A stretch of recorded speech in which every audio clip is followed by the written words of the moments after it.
Today we are going to change the blade on a Viking MB 253.1 T Lawnmower. Tip the lawnmower backwards and prop upright with a suitable tool. Using a 17mm socket, loosen the screw holding the blade in place.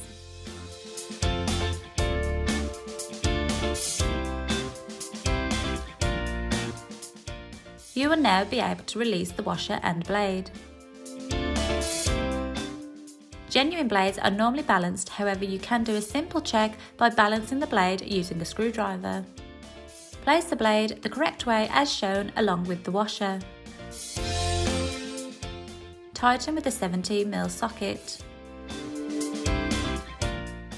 That's how you change the blade on a Viking lawnmower. All the parts and tools needed for this task are listed in the description below. Please like, share and subscribe if you found this video helpful.